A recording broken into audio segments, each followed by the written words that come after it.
शुभ प्रभात मेरे प्यारे विद्यार्थियों। अनुवाद पत्र लेकर मैं आपके पास आई हूँ। हिंदी सेमेस्टर 6 के विद्यार्थियों, ये आपका इलेक्टिव पेपर है DSC 3। चलिए आज हम लोग इस पर बातें करते हैं। पिछले कुछ दिनों से हम लोग इस पर चर्चा कर रहे थे और अनुवाद की परिभाषा और इसका अर्थ समझने की कोशिश कर रहे थे। जब परिभाषा और अर्थ इसका समझने की कोशिश कर रहे हैं हम लोग, तो हम लोगों ने देखा कि इसके संबंध में दो प्रकार की चिंतन धाराएं निकल कर आई थी। एक चिंतन धारा तो पाश्चात्य है और एक भारतीय है। पिछली कक्षा में, 2 कक्षाओं में हम लोगों ने पाश्चात्य चिंतन धारा पर चर्चा की थी। आइए आज हम लोग भारतीय चिंतन धारा पर चर्चा करते हैं। ठीक है, तो चलिए भारतीय चिंतन धारा पर जब हम लोग चर्चा करने लगते हैं तो हम लोगों ने देखा कि भारतीय मनीषी जो भाषाविद हैं हमारे यहाँ, ये भाषा विज्ञान के जानकार हैं। इन लोगों ने भी अनुवाद पर बहुत चिंतन किया है और बहुत मनन किया है, और उस अपने चिंतन, अध्ययन और मनन के आलोक में इन्होंने कुछ परिभाषाएं दी हैं जिन्हें हम लोग बारी बारी से देखेंगे। प्रथम हमारे पास हैं देवेंद्र नाथ शर्मा। देवेंद्र नाथ शर्मा का जो अनुवाद का परिभाषा है, उनके द्वारा दी गई परिभाषा, उस पर हम लोग देखते हैं। देवेंद्र नाथ शर्मा ने कहा था कि विचारों को एक भाषा से दूसरी भाषा में रूपांतरित करना अनुवाद है। इसमें 2 बातों को ध्यान में रखिए। पहली बात तो है विचार और दूसरी बात है रूपांतरण। जब एक विचार को रूपांतरित किया जाए, और कैसे? उसके माध्यम भाषा से। तो एक विचार को एक भाषा से दूसरी भाषा में जब रूपांतरित करने की प्रक्रिया होती है तो उसको हम लोग अनुवाद कहते हैं। इसमें उन्होंने बहुत छूट दे दी। विचारों को उन्होंने कहा, उन्होंने लिखित भी नहीं कहा, पठित भी नहीं कहा, उन्होंने किसी प्रकार की बातें नहीं कही। उन्होंने कहा कि कोई एक विचार हो सकता है जो किसी एक भाषा में वो विचार अभिव्यक्त है, और उस अभिव्यक्त विचारधारा को दूसरी भाषा में रूपांतरित करना ही अनुवाद है। इस संबंध में उन्होंने कोई अपनी तरफ से इस परिभाषा में, छोटी सी परिभाषा में, उन्होंने अपनी ओर से कोई बंधन नहीं लगाया कि भाव का अनुवाद पक्का होना चाहिए या अर्थ का अनुवाद होना चाहिए। वो उन्होंने आगे कहा है, जिसकी हम लोग आगे पढ़ेंगे, जिसके बारे में। दूसरा है भोलानाथ तिवारी जी। भोलानाथ जी ने कहा है कि किसी भी भाषा में प्राप्त सामग्री को दूसरी भाषा में भाषांतरण करना अनुवाद है। किसी एक भाषा में प्राप्त सामग्री को दूसरी भाषा में भाषांतरण करना अनुवाद है। दूसरे शब्दों में इन्होंने कहा है कि एक भाषा में व्यक्त विचारों को यथासंभव और सहज अभिव्यक्ति द्वारा दूसरी भाषा में व्यक्त करने का प्रयास ही अनुवाद है। यानी उन्होंने कहा है कि एक भाषा में अभिव्यक्त विचारों को दूसरी भाषा में अभिव्यक्त करना। अब उन्होंने 2 बातें कही है, यथासंभव और सहज। यथासंभव मतलब जितना हो सके, अधिकतम, जितना से जितना संभव हो सके उतना, और सहज मतलब जैसा है वैसा ही, बहुत क्लिष्ट नहीं, बहुत लच्छेदार नहीं, ऐसा कुछ भी नहीं, जैसा है उसी सहजता के साथ उसका अनुवाद, भाषांतरण करना ही अनुवाद की प्रक्रिया है। ऐसा उन्होंने भोलानाथ तिवारी जी ने कहा है। चलिए पट्टनायक जी की बात देखते हैं। पट्टनायक जी ने कहा है कि अनुवाद वह प्रक्रिया है जिसके द्वारा सार्थक अनुभव, ब्रैकेटेड उन्होंने किया है, अर्थपूर्ण संदेश या संदेश का अर्थ, सार्थक अनुभव को एक भाषा समुदाय से दूसरी भाषा समुदाय में संप्रेषित किया जाता है। इन्होंने कहा है कि जब कोई सार्थक अनुभव, सार्थक मतलब सही बात, ऊटपटांग बातें नहीं, एक सार्थक अनुभव जब एक भाषा से दूसरी भाषा में रूपांतरित किया जाता है तो उसे हम लोग अनुवाद कहते हैं। अब ध्यान से समझिए, इन्होंने दो बातें कही है। एक भाषा समुदाय से, समुदाय का मतलब क्या हुआ, भाषा का एक जो ग्रुप है, भाषा का जो एक समुदाय होता है ना, दो तीन भाषाओं का एक समुदाय हो सकता है। तो एक भाषा समुदाय से दूसरी भाषा समुदाय में रूपांतरित करने को इन्होंने अनुवाद कह दिया। अब ये भाषा समुदाय इन्होंने क्यों कहा? भाषा समुदाय का मतलब है कि एक ही भाषा के बहुत सारे रूप हो सकते हैं। अब जैसे मान लीजिए जो हिंदी बोली जाती है जैसे जो हिंदी बोली जाती है उत्तर प्रदेश में, उससे थोड़ी भिन्न हिंदी बोली जाती है बिहार में, उससे ज़रा भिन्न हिंदी बोली जाती है पंजाब में, उससे भी थोड़ी अलग हिंदी बोली जाती है, उसका रूप होता है दिल्ली के इलाकों में। तो इस तरह से, लेकिन ये सारी हिंदी ही है, एक ही समुदाय की भाषा है हिंदी, हिंदी समुदाय की भाषा है, लेकिन इनके रूप भिन्न भिन्न हैं और इनमें टोन के स्तर पर, बात करने के स्तर पर, शब्दों के चयन के स्तर पर, वाक्यों की बनावट के स्तर पर, इन सब स्तरों पर भिन्नता पाई जाती है।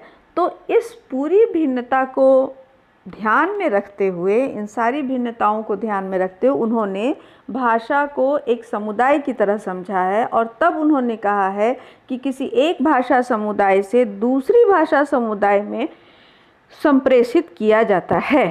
समझ गए? तो एक भाषा समुदाय का मतलब हुआ कि एक भाषा के अंतर्गत उसके भिन्न भिन्न जितने भी रूप हैं और उससे संबंधित, मतलब उसके नज़दीक की जितनी भाषाएं हैं वो सब एक समुदाय के अंतर्गत आती हैं।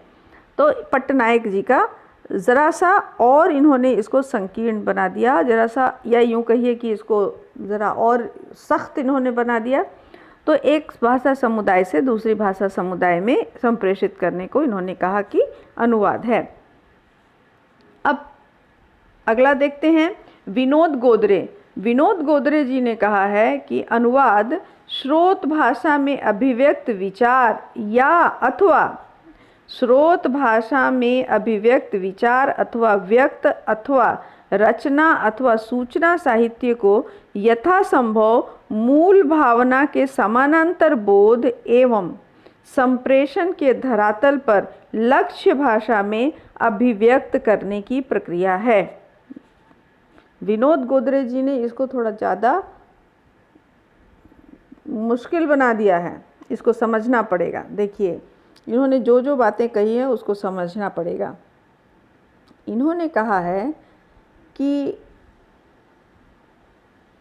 स्रोत भाषा से, स्रोत भाषा कौन सी हुई? मूल भाषा, जिसमें जो लिखा गया है, जिसमें पाठ आपको उपलब्ध हुआ है, उसको हम लोग स्रोत भाषा बोलते हैं। उस भाषा में अभिव्यक्त विचार अथवा व्यक्त अथवा विचार अथवा व्यक्त रचना अथवा सूचना, रचना सूचना और विचार, इन तीनों को उन्होंने लिया है। ठीक है, एक ही बात है। रचना, सूचना और विचार, इन तीनों के बारे में ये बोलते हैं कि इसको यथासंभव मूल भावना के समानांतर बोध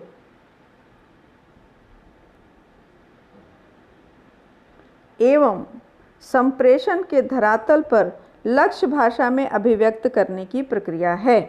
ठीक है, मूल भाषा के भावना के समानांतर बोध एवं संप्रेषण, मूल भाषा के समानांतर में जो बातें हैं, जो मूल भाषा है उसके समानांतर, मतलब उसके बराबर स्तर का अनुवाद होना चाहिए। और किस किस तरह की बराबरी उसमें होनी चाहिए?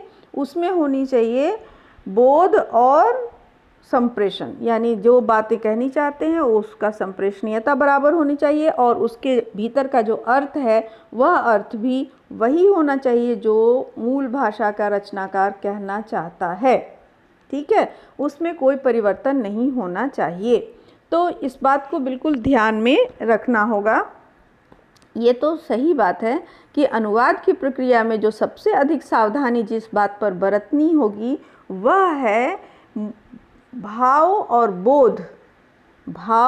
बोध बिल्कुल वही होना चाहिए जो मूल भाषा में रचनाकार ने दिया है। ठीक है। अब एक और उदाहरण हम लोग देखते हैं।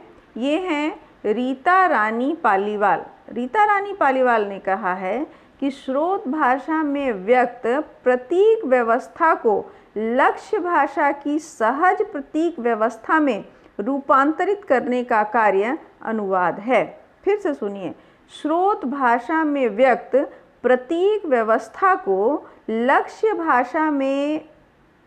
भाषा की सहज प्रतीक व्यवस्था में रूपांतरित करने का कार्य अनुवाद है। अनुवाद का मतलब क्या है? स्रोत भाषा में जो बातें कही गई हैं उस स्रोत भाषा में कही गई बात को या प्रतीक व्यवस्था को लक्ष्य भाषा में की सहज प्रतीक व्यवस्था में रूपांतरित करने का।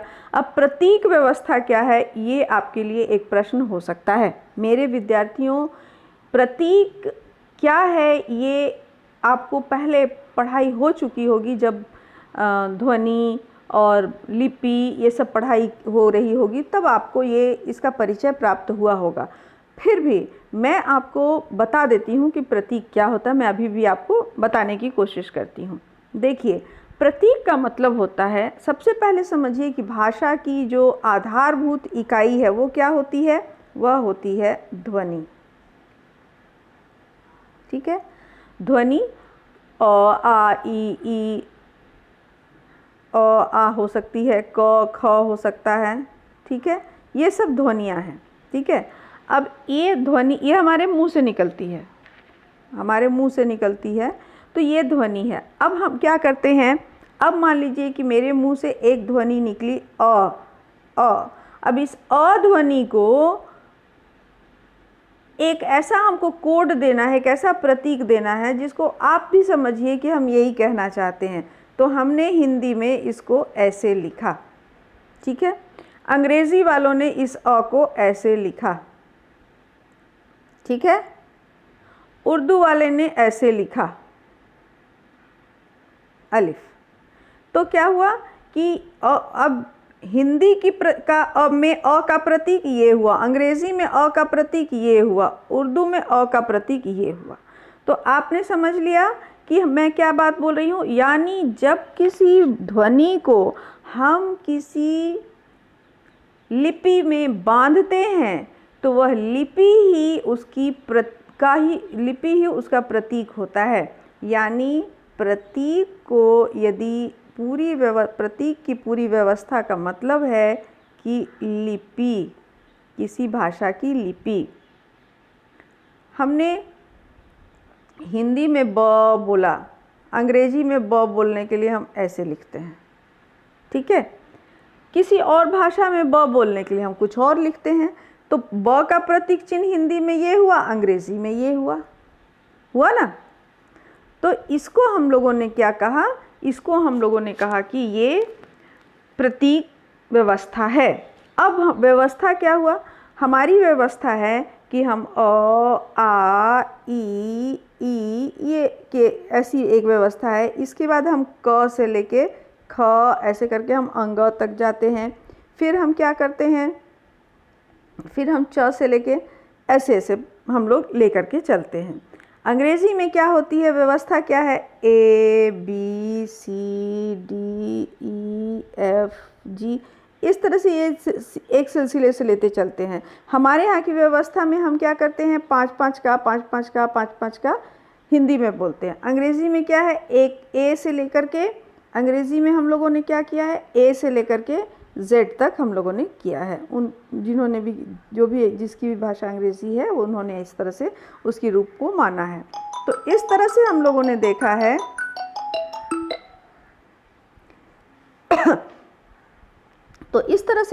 देखा है कि हमारी भाषा जो है वो इस तरह से, जो हमारी भाषा की, हर भाषा की जो लिपि होती है उसको हम लोग बोलते हैं क्या, प्रतीक व्यवस्था। तो ठीक है स्टूडेंट्स, आप समझ रहे होंगे कि मैं क्या बात बोल रही हूँ। यानी लिपि को हम प्रतीक व्यवस्था बोलते हैं। तो रीता रानी पालीवाल के हम लोग को फिर इनके परिभाषा को समझें। इन्होंने कहा है कि स्रोत भाषा में व्यक्त प्रतीक व्यवस्था को लक्ष्य भाषा की सहज प्रतीक व्यवस्था में रूपांतरित करने का कार्य अनुवाद है। अब देखिए, इन्होंने कहा है कि यानी एक लिपि से, इनके कहने का मतलब ये है कि एक लिपि से किसी बात को दूसरी लिपि में ले जाने का मतलब ही है क्या? अनुवाद। इन्होंने अर्थ, भाव, बोध जैसी कोई शब्दों का इन्होंने प्रयोग नहीं किया है। ठीक है, तो इनका मतलब यह है, ये काफ़ी इन्होंने बहुत सारी छूट दे रखी है। अगला आइए, दंगल झाल्टे। भाई दंगल झाल्टे जी क्या बोले हैं, जरा सा देखा जाए। दंगल झाल्टे जी बोलते हैं कि स्रोत भाषा के मूल पाठ के अर्थ को लक्ष्य भाषा में परिनिष्ठित पाठ के रूप में रूपांतरित करना अनुवाद है। अब ये थोड़ा सा अलग बात इन्होंने कह दी, परिनिष्ठित पाठ के रूप में। परिनिष्ठित मतलब उसको एकदम ठीक संभाल करके, सुधार करके, जब हम किसी बात को कहते हैं जैसा वो है बिल्कुल वैसा एकदम ध्यान दे करके जब हम किसी बात को कहते हैं तो उसको हम लोग परिनिष्ठित बोलते हैं। यानी उसको ठीक ढंग से, अच्छे से सुधार करके, सही जब हम लोग किसी चीज़ को देते हैं तो उसको हम लोग परिनिष्ठित करते हैं। तो ये जो दंगल झाल्टे जी हैं, उन्होंने कहा है कि बड़े ध्यान से जब हम किसी की कही गई बात को दूसरी भाषा में जब हम कहते हैं तो उसको, और परिनिष्ठित रूप में मतलब एकदम बिल्कुल सही रूप में जब हम कहते हैं तो उसको हम लोग अनुवाद कहते हैं। चलिए आगे बढ़ते हैं। बालेंदु शेखर तिवारी जी ने क्या कहा? बालेंदु शेखर जी ने कहा है कि अनुवाद एक भाषा समुदाय के विचार और अनुभव सामग्री को दूसरी भाषा समुदाय की शब्दावली में लगभग यथावत संप्रेषित करने की सौदेश्यपूर्ण प्रक्रिया है। इन्होंने 2-3 बातें कही, फिर वही भाषा समुदाय वाली बात इन्होंने कही और इन्होंने एक नया शब्द लगाया, वह कहा इन्होंने सौदेश्यपूर्ण प्रक्रिया। ठीक है, तो सौदेश्यपूर्ण प्रक्रिया मतलब किसी उद्देश्य के साथ हम रूपांतरित कर रहे हैं और उद्देश्य को समक्ष रख करके तब हम रूपांतरण कर रहे हैं या अनुवाद कर रहे हैं, तो उसको हम लोग अनुवाद कहते हैं। ठीक है मेरे विद्यार्थियों, तो इसको आपने समझा और सारे परिभाषाओं के आलोक में जो विवेचना होगी वो विवेचना हम लोग अगली कक्षा में करेंगे। आज के लिए इतना ही। आप इस पर ध्यान दीजिए, इन सारी परिभाषाओं को लिख लीजिए और इसके आधार पर अपने मन में तर्क वितर्क सोच लीजिए, तब फिर हम लोग बातें करेंगे, चर्चा करेंगे अगली कक्षा में। आज के लिए इतना ही। All the best everybody, love you all. स्वस्थ रहिए, सुरक्षित रहिए, घर में बने रहिए। फिर मिलते हैं।